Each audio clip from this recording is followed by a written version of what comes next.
Mackenzie Bronk is a sales rep for Hachette Book Group, selling both adult and kids titles to independent bookstores in New York and Connecticut.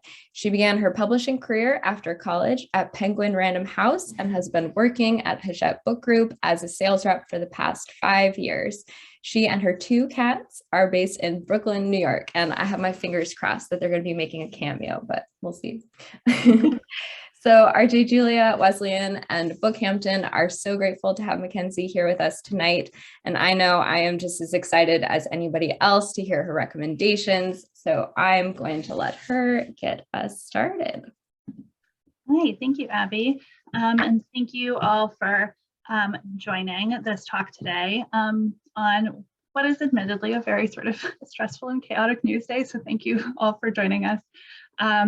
As she said, I sell both adult and kids titles, and in this sort of presentation, I'm going to be talking mostly about adult titles, a few adult titles that came out last year that were sort of gems on our list, a few titles that have come out in early 2022, and then just a few titles to look forward to in like March and April that you can pre-order through RJ Julia.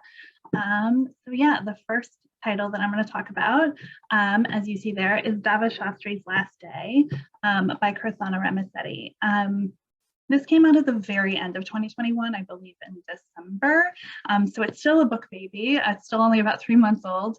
And it's a really smart, engaging debut novel about a dying matriarch who has decided to leak the news of her death early so that she can bear witness to her legacy through her obituaries.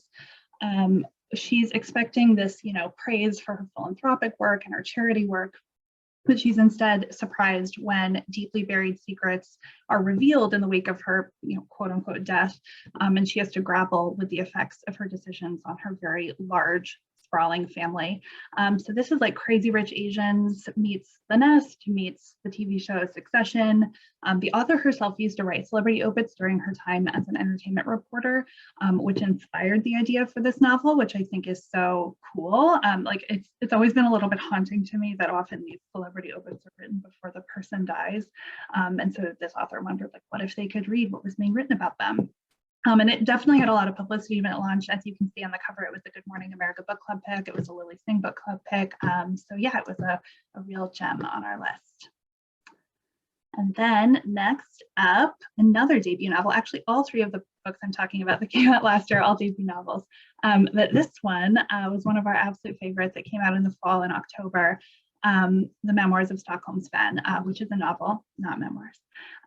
It is inspired by a real-life man named Sven, who lived in the early part of the 20th century and whose hut still stands today and is illustrated on the cover, and that little image on the slide is actually Sven's hut in real life. So in this novel, Nathaniel Ian Miller is imagining what a life might have been like for Sven. When he is disfigured in a mining accident, he chooses to live in near complete isolation as a trapper on Svalbard, which is an archipelago way up in the Arctic Ocean, with only a trusty dog as his companion, and these sort of lifeline connections with this very eccentric cast of friends. And for a landscape that seems admittedly bleak, the book has a really wonderful sense of humor. It really relies on Sven's wry observations and self-deprecation, and really proves that even when you're living in one of the most inhospitable places on the planet, you're not beyond the reach of love and support and connection. And there's sort of this thing called the Indie Next list, which is where booksellers around the country, read books early and they nominate books, and the books that get the most like quotes and love make it onto the Indie Next list. And this was actually the #1 Indie Next pick for November. So it got the most of sort of early reads and early love. So there's been a lot of support for this. I would say in terms of comparative titles, if you like Man Called Ove, this is the book for you. And the New York Times reviewer for this also compared it to Annie Proulx's The Shipping News, which I think is a really good song as well. And then next up is For the Wolf. This is a big favorite of mine. This came out in June of last year, so it's been out for a minute. But I wanted to talk about it for a couple of reasons. Number one, because it was my favorite fantasy book that I read last year. And I always like to include a book for a sci-fi fantasy reader. And also because the sequel to this book is coming out in just a few months. So this is a duology, and the sequel is coming out in June. The first book was a New York Times bestseller, and there are really big hopes for book 2 as well. So the general premise of this book is set in like a fantastical world and centered around a young woman named Red, who is the second daughter in her family. And as the saying in the kingdom that she lives in goes, the first daughter is for the throne and the second daughter is for the wolf. And as she is the only second daughter born in centuries, her entire sort of existence has one purpose, and that is to be sacrificed to the wolf in the wood, which is sort of like next to her kingdom. And the reason why this sacrifice takes place is because sort of the legend goes that the wolf has sort of kidnapped and suppressed the gods of this kingdom, and through this sacrifice, maybe he will release the gods. And kind of unexpectedly, she is extremely down to be sacrificed, or not extremely down, but like she has this really terrible power that she doesn't understand and can't control, and she's really afraid it will impact the people she loves. And she realizes that if she's living in the woods, then at least she can't hurt those that she loves. But once she gets into the woods, she realizes that all of the legends were a lie. Everything she was taught about the wolf and about herself and about the wood all wasn't true. And I won't say any more in case you decide to read it. But the second book in the series is very aptly called For the Throne, and will focus on Red's sister Neve, who is the first daughter. And I will say I was going to highlight, because I know this was a staff pick at RJJ, and I was going to highlight like one of the staff pick quotes, but there were actually 3 staff pick quotes from RJJ. 3 different booksellers loved this book. So it's gotten a lot of love there, and is definitely a big favorite. And then next up, now I'm going to talk about a few titles that have just gone on sale in early 2022. This one on sale in the first week of January. So this is Anthem. This is a near future thriller, I would say, from the author of Before the Fall, which was definitely a really big bestseller for us. This book is a little hard to describe. There are sort of multiple plot lines and timelines that take place that intersect as the book goes on. One of the plot lines centers on an aspiring Supreme Court judge whose daughter has mysteriously gone missing. Another, the more prominent plotline, I would say, centers on this group of teenagers that have broken out of a mental health facility for the children of the wealthy. And in this book, an epidemic has been affecting teens specifically and their mental health. And this group of kids that have broken out of this facility are determined to find the source of this evil, which is the heart of this disease. This thriller is really pulled from the headlines of today and grapples with teens' mental health, environmental calamities, the increasingly divisive political landscape. In the New York Times review for this book, the reviewer said that she was reminded of Mad Max Fury Road. And I think that's an apt comparison, not in terms of the physical landscape, but in terms of the sort of post-apocalyptic breakneck speed of this thriller.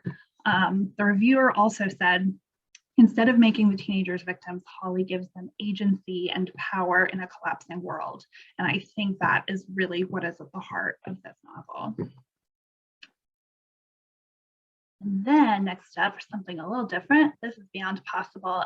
This is a memoir that is coming to us from National Geographic, and which is a client that we sort of distribute. So in this memoir, Nims Purja is telling the story of his life before his very recent epic achievement of leading the team that scaled K2 in winter, which if you do not know is the second highest mountain on Earth. He reveals how sort of leadership, a willingness to learn, collaboration, etc., are all these essential qualities behind these amazing mountaineering feats. And he is the first man to summit all 8,000-meter Death Zone peaks, and he did it in less than 7 months, and the previous record was 7 years. He's incredibly impressive. And in this memoir, he's revealing sort of the man behind the climbs and how his early life in Nepal and special forces made him the person to sort of achieve these seemingly impossible feats. And I also highlighted on the slide that there is a young readers edition, which is available for sort of ages 10 and up, which I always love. National Geographic does this a lot, where they'll do sort of an adult version and a kids version, which I think is great and sort of makes it a really great read for the whole family. Another thing that would sort of help it be like a big family conversation is that there is a documentary on Netflix right now called 14 Peaks, which is about Nim's Purja and his journey. It just came out, I think, 2-3 months ago, I think at the end of 2021. So this is sort of a really great companion to that documentary. And then next up, I am a big romance novel reader, and especially in these sort of very bleak and dreary cold months, I love a good sort of like warm, fluffy novel, and this is the book for that. This is a delightful romantic comedy that came out in January, and it takes place on the set of a cooking show. There have been a lot of romances recently that takes place about like cooking or baking or things like that. It's clear that, you know, it's what we've all been doing for the past 2 years, staying at home cooking and baking, and now there are a lot of books about it. So this is on the set of a cooking show, like I said, something like Top Chef. Our two reluctantly love-struck contestants are Dahlia, who is a recently divorced, clumsy as all hell, like whirling dervish of a woman who is trying to reinvent herself through her love of food, and London Parker, who is very uptight perfectionist, type A, and also the show's first openly non-binary contestant, who's ready to prove themselves to both their family and to the world. And these two are just a perfect, you know, like a pitch perfect opposites attract romance. And while they clearly have a lot of sort of personal, professional, and societal conflict to overcome, the result is just really, really tender and sweet. Like I said, warm and fuzzy, laugh out loud funny too. So funny. So yeah, that's Love and Other Disasters. And then we've got Mirror Girls, which, so I'm going to be talking about just like 3 kids books, and 2 of them are YA, one of them is middle grade. This one came out, I think, just 2 weeks ago, I want to say. So this is Mirror Girls by Kelly McWilliams. This is the second novel we've published with her. We published Agnes at the End of the World in the summer of 2020, which was admittedly a bit of a bleak time to be publishing. So we're really excited to have this amazing second novel with her. This novel is about twin sisters, Charlie and Magnolia, who have been separated at birth after the brutal lynching of their parents. Charlie is being raised by her Nana in Harlem, and she is a Black activist at the dawn of the civil rights movement. Meanwhile, Magnolia, who is white passing, they're biracial and Magnolia is white passing, was left with her father's white parents in Georgia, and she is the heiress to a cotton plantation. And when Magnolia finds out about her heritage, her reflection in the mirror completely disappears, and which is sort of the signal of this very terrible curse that is afflicting this town. So the combination of this curse and also the appearance of the ghost of their mother sort of cause these sisters to reunite after all this time, but they have to overcome their immense differences to break this sort of deadly curse in this very racially divided landscape. So yeah, this book has so many genres wrapped into one. It is historical fiction, it is Southern Gothic fiction, it is paranormal fiction, because it has these sort of mystery and sort of horror elements to it. It's written in multiple perspectives and really engages with colorism and racism in a really, really sort of moving and intelligent way. And it's sort of set against the paranormal Southern Gothic backdrop. Like the setting of this book is like a character in and of itself. So yeah, it will really, really find its way under your skin. And then this one, Solamar, by Pam Munoz-Ryan. So this is a new middle grade novel from Pam Ryan, who, if you don't know, is an absolute legend in the kids lit world. She is the author of Esperanza Rising. She is the Newbery Honor author of Echo. And so we're so pleased to have this book from her on our list. In this book, Solamar is sort of a soon-to-be princess in her sort of fantastical world that she lives in. And on the brink of her quinceañera, which is her official coronation, She decides to go to the nearby forest next to her kingdom and sit among the monarch butterflies that live there. And when she's caught in sort of an unexpected frenzy of butterflies, she realizes that she has been given a gift, which is also a burden. She can kind of unexpectedly predict the near future. And she's also become the protector of this sort of colony of very young and weak butterflies. And that alone would be a huge responsibility for a 15-year-old. But tragedy strikes when a neighboring king invades while her father and her brother and sort of the government that run her land are all away. So the villagers are taken hostage, and she is sort of tasked with saving her family and the kingdom, and also, the future of these monarch butterflies and protecting them all from this very greedy and dangerous invading king. So this is really perfect if your kids like any sort of fantasy adventure, maybe even like a Rick Riordan reader, or like any of the Rick Riordan line. I feel like this fits in really well with that, and would be a really good sort of read for them. And then the last kids title I'm going to talk about is The Rumor Game, coming out from Disney. This is coming out next week, I believe. So this is a YA novel. This is definitely more for 14 and up, so definitely for high schoolers, I would say. This is perfect for fans of like Gossip Girl, the old Gossip Girl and the new Gossip Girl, and We Were Liars, which has definitely seen like a big resurgence over the past couple of years. So this book is set at a posh private high school outside DC. And it centers primarily around a girl named Cora, who was at the top of the social pyramid at her high school, but one mistake kind of burns that all to the ground. And instead, because of a single rumor, her best friend Georgie, who was previously a wallflower, has now skyrocketed to the top of the social pyramid and is at odds with her former best friend. So this book shows how, especially in the age of social media, how rumors, both founded and unfounded, can sort of grow and morph and have a life of their own as they get out of control. This book has a lot of heft. I literally have a galley here. It's pretty hefty, but don't be intimidated by that. As you can kind of see from the cover, there is a lot of like text messages and email like threads, and like online blog postings and things like that that make up the text of this book, that also make it really sort of compulsively readable. Like you get really, really sucked in. It's really fast paced because of that. And I think that teens would really dig it, and also college age kids, I think too.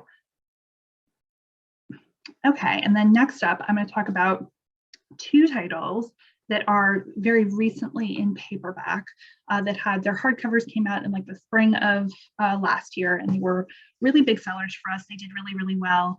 But I think both of them will have a really nice life in paperback.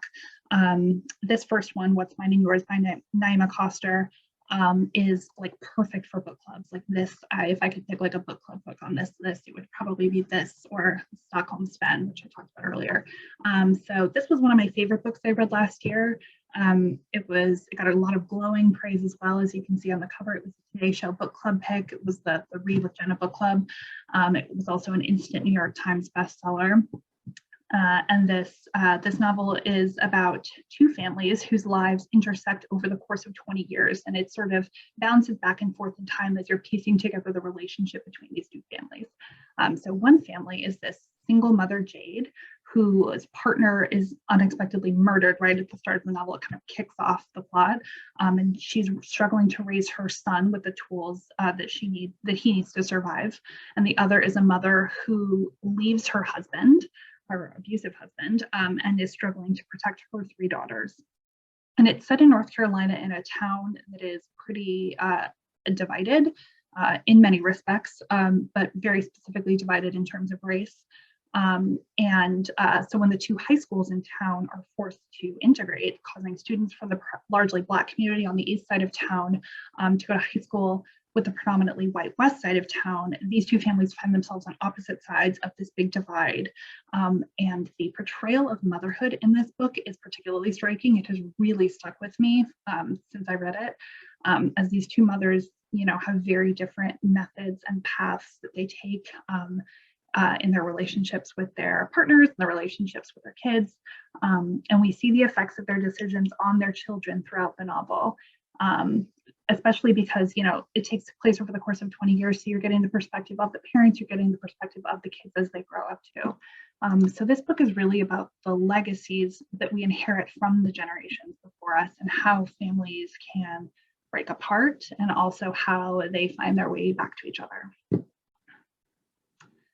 And then next up is Who is Moddix? And this is another one that I think will have a very nice life in paperback and has a fancy new paperback cover, as you can see there.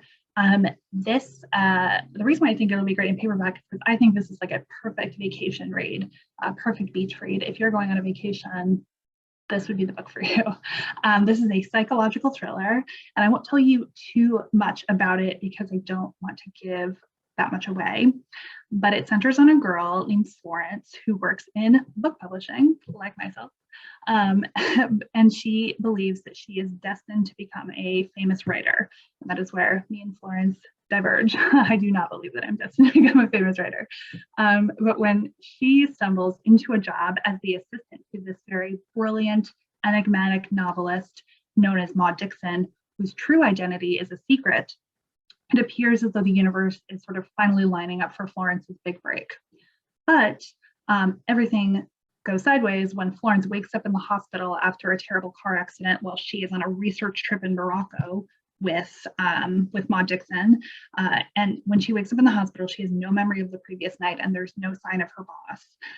And she realizes that she has been presented with an even better opportunity because no one would know if she took over Maud Dixon's identity because no one knows who Maud Dixon really is. So ultimately, this is a novel about the lengths people will go to achieve their ambitions. You know, when it came out, we got amazing author blurbs from writers like Marie Semple and Hachette, and it was the best book of the year in publications like the New York Times, NPR, Entertainment Weekly, and many more. So yeah, really excited for this to be out in paperback, and it comes out next week. And then I'm gonna talk about 3 titles that are coming out, as I said, in sort of March and April. So these are all available to pre-order on our Julie's website, and they're coming out very soon. But just wanted to touch on a few of our favorites from the spring. I would be remiss if I didn't mention probably, as you can see, our biggest book of the spring, which might also be our biggest book of the year, which is a novel from none other than James Patterson and the Dolly Parton. This is Dolly Parton's first novel, and she is the perfect person to tell the story with James Patterson. This is a thriller about an up-and-coming singer who is on the run and ends up in Nashville, where her past is catching up to her sooner than she would like. This sort of combines James Patterson's very engrossing, fast-paced writing style with Dolly Parton's in-depth knowledge about, you know, music, songwriting, and sort of the underbelly of Nashville. And something so exciting is that Dolly Parton will be releasing an entire album tied to this novel, which is thrilling on so many levels. And so the album that's tied to this will be, the songs will be sort of about the characters in this book. So yeah, that will just be such a great experience to read the novel, listen to the soundtrack. Like, I'm so excited. And we are doing this really big joint event with indie bookstores around the country for this. And Auntie Julie is one of the stores participating, as is Bookhampton and Wesleyan. So if you'd like to sign up for the virtual event, the event is in that little box there on the slide, but also it's posted on our Julie's website as well. They're not doing many events for this, so it should be a really, really exciting launch event. Then next up is Kaiki. I wanted to mention this one for a couple reasons. It's not coming out until April.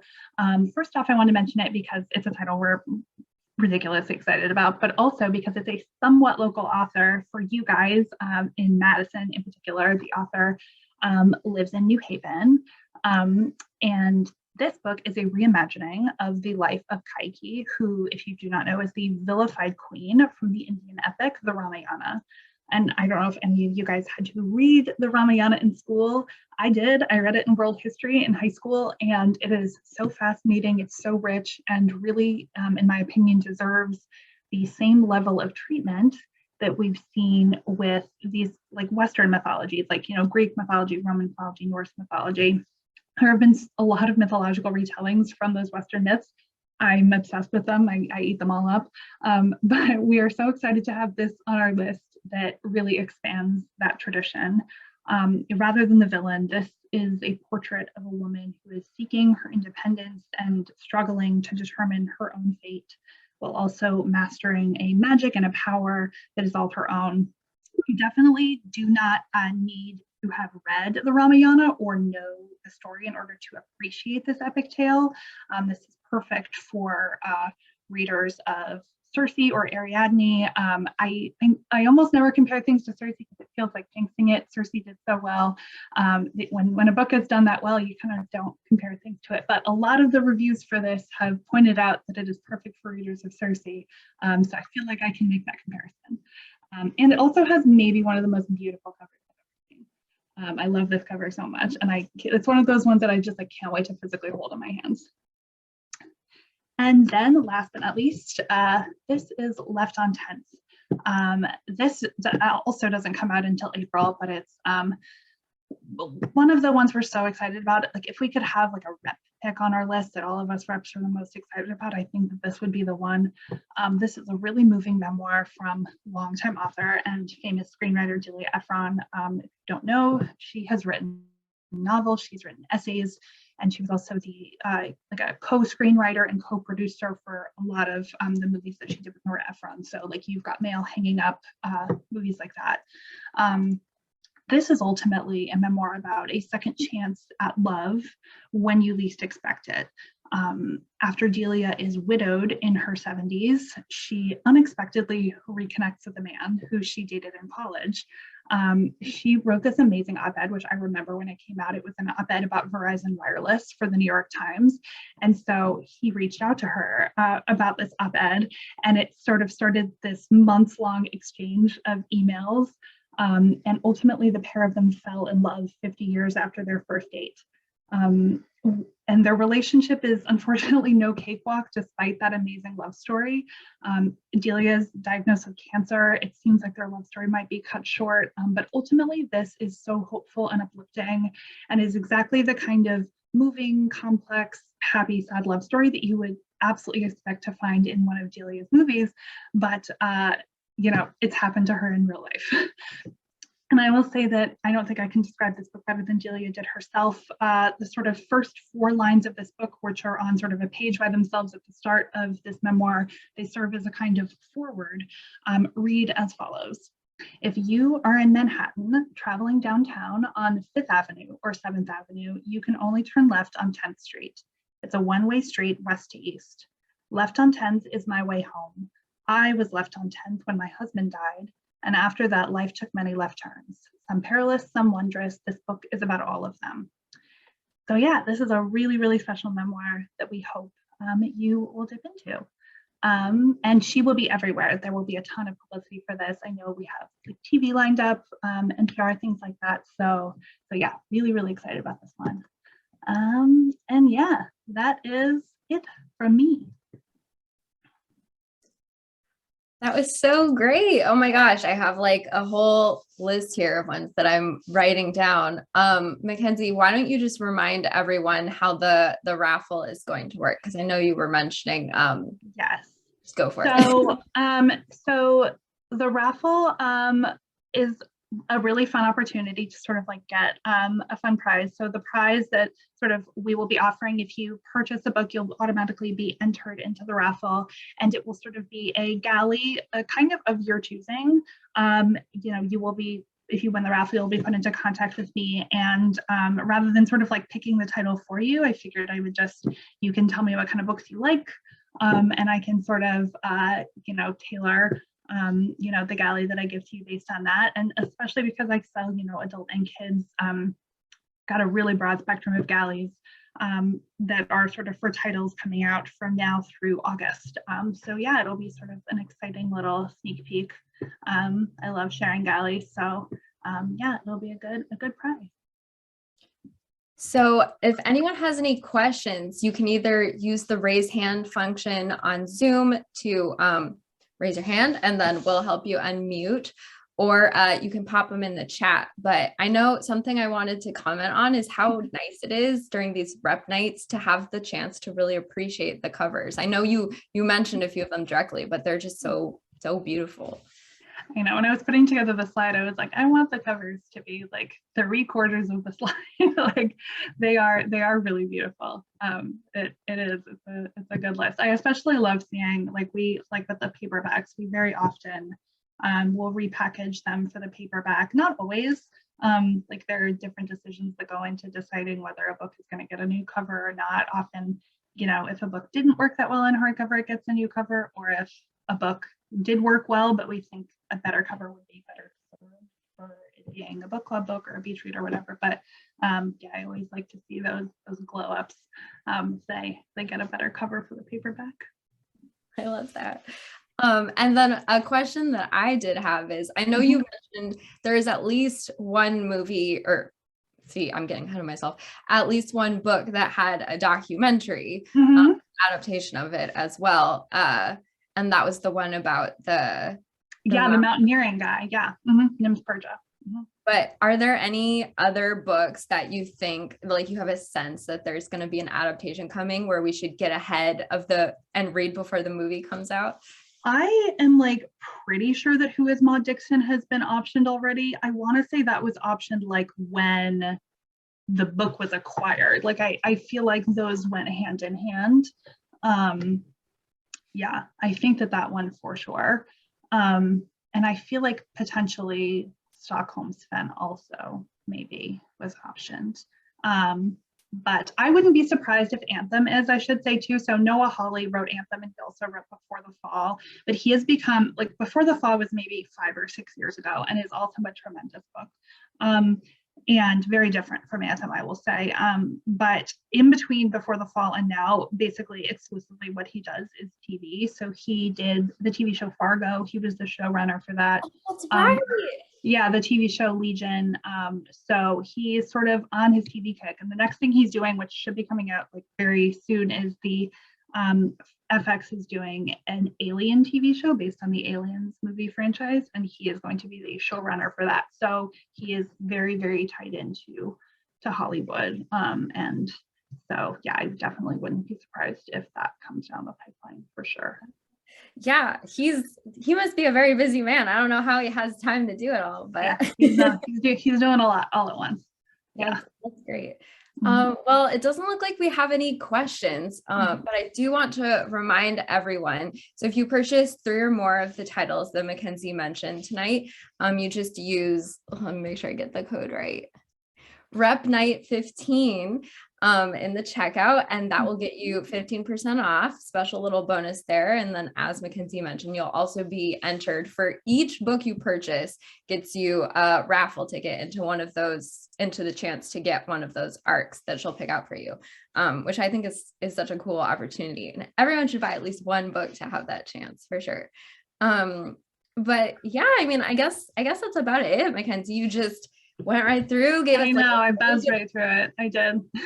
Now we're gonna all go like eat dinner and just be really excited for what we're gonna read next. So. I know. This was a really lovely break, especially from the news. So yeah, and thank you so much for coming. We were so happy to have you. Yes, it was lovely. Thank you guys all so much for coming. All right. Have a great night, everyone. Enjoy the rest of your evenings. Alrighty. Bye guys.